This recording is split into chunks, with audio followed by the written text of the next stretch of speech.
The 2-day boat trip down the Mekong was amazing, but things didn't go exactly according to plan. It actually got a little hectic at one point.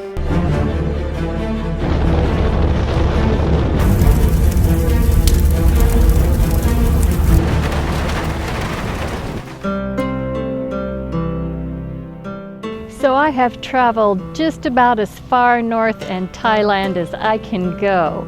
And this is the Mekong River here behind me, and across the river, that is Lao. I am taking a 2-day leisure boat cruise, several hundred kilometers down the Mekong River. I will be staying the night tonight here at a border town on the Thailand-Lao border. I will be getting on the boat tomorrow and heading for the UNESCO World Heritage City of Luang Prabang, Lao. So I'm staying the night here in the border town of Chiang Khong. And for a border town, it's a pretty nice little town. There's a couple of temples to visit, there's some nice restaurants, there's a beautiful river walk. A few years ago, they built a bridge farther up the road.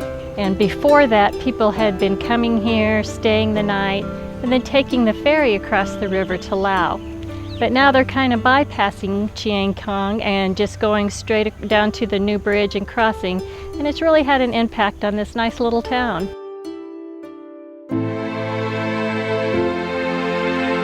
The next morning, I said goodbye to Thailand for now. I crossed the border into Lao and made my way to the riverboat terminal. So I am aboard the Nagi of the Mekong. This is a traditional style wooden longboat, and it has been outfitted with very comfortable tables and padded chairs and a bar and a nice bathroom. And I'm going to be cruising the Mekong for 2 days aboard this boat. And we will be stopping for the night about 6 hours downriver. And we will disembark and stay the night in a motel and carry on again tomorrow. I immediately settled in and relaxed as I watched life go by along the banks of the Mekong, Thailand on one side and Lao on the other. There are many different styles of boats available to do a trip on the Mekong, ranging from local boats with just forward-facing seats to the ones with the tables and chairs, such as the Nagi of the Mekong, and a wide variety of luxury boats, fully equipped with private air-conditioned rooms. I think we chose very wisely, as this boat was very comfortable and a very good value.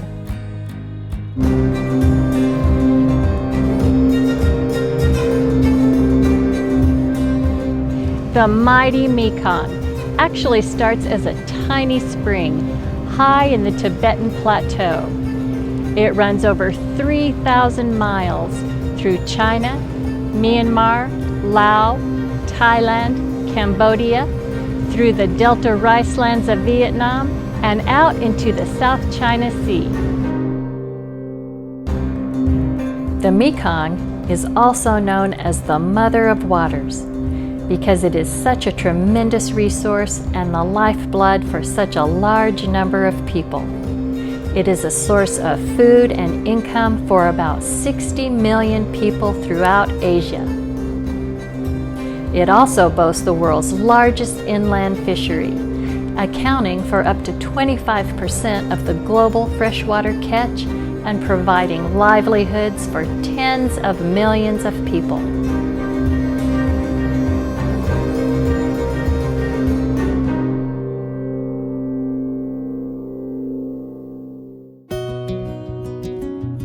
The Nagi is operated by a boat family that includes the captain and a cook. There is a fully equipped kitchen and a hot lunch is served on the boat, and it was really delicious. After lunch, we made our first stop of the trip at a local village. So our boat stopped at an ethnic Hmong village, which is one of the many hill tribes in Southeast Asia, and we got to take a tour of it, see how they grow their crops, the animals that they raise. And of course, as soon as the boat pulled in, we were met by a throng of kids, because it's school break right now, all ready to sell us bracelets, which I bought one. Life along the Mekong goes by at a much slower pace. The people that live here raise animals, farm, fish, and even pan for gold in the river to help subsidize their income. We did this trip down the Mekong River in March, which is the burning season.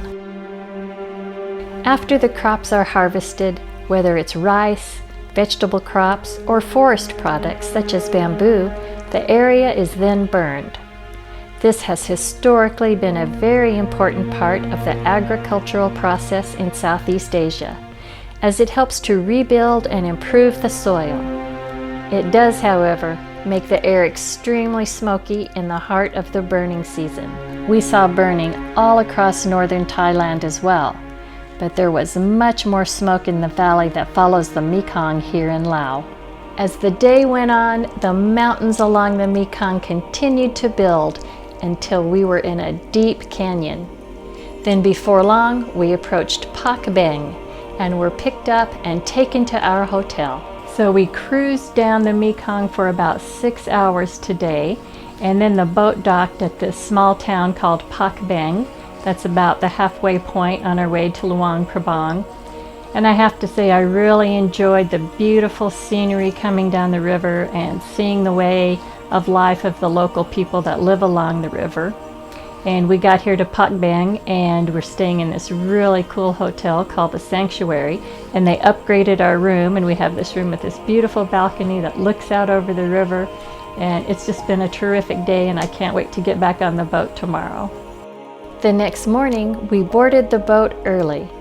The morning light was stunning, and we settled in for what we thought was going to be just another relaxing cruise down the Mekong to Luang Prabang. The river is certainly not all calm and smooth waters. In many places, the channel narrows and there were more rapids and swift water than I expected. As the morning passed, the forest became more dense, and we were seeing some of our first stretches of virgin rainforest and dramatic limestone cliffs. The scenery was just getting more breathtaking the further south we traveled into Laos. Everything was going really smoothly, and I was just relaxing after a great lunch when the sky started to get really smoky. As I mentioned earlier, there is always smoke in the air this time of the year.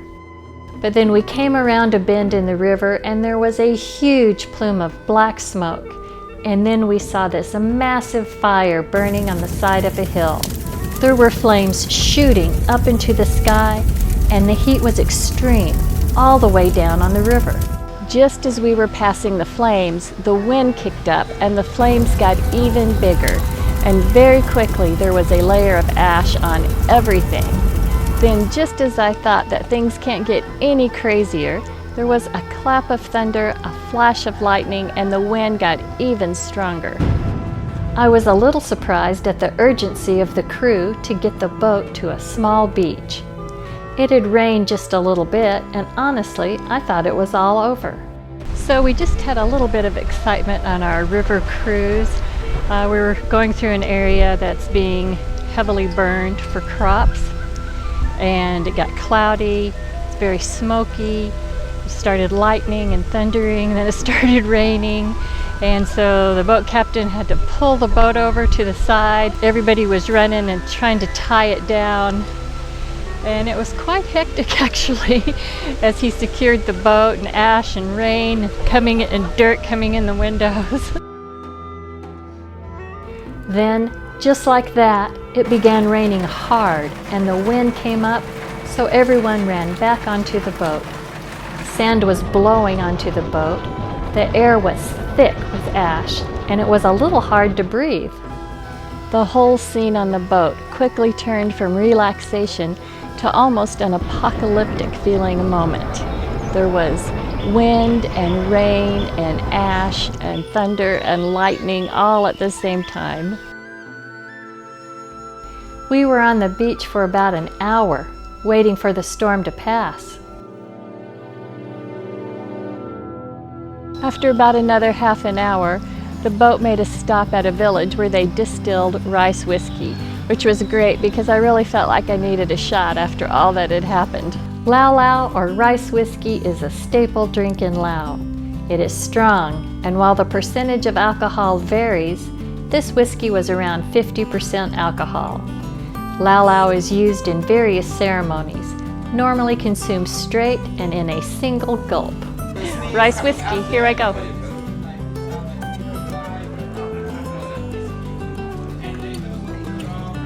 Oh, wow. It's warm from the distillery. Actually, it tastes pretty good, but it is powerful. After several shots of courage, I got back on the boat and things began to change. First, we passed under a bridge for the new China-Lao bullet train that runs over 600 miles from Yunnan, China to the Lao capital of Vientiane, stopping at 45 stations along the way. We then entered a large construction zone. This is the site of a new, massive hydroelectric dam.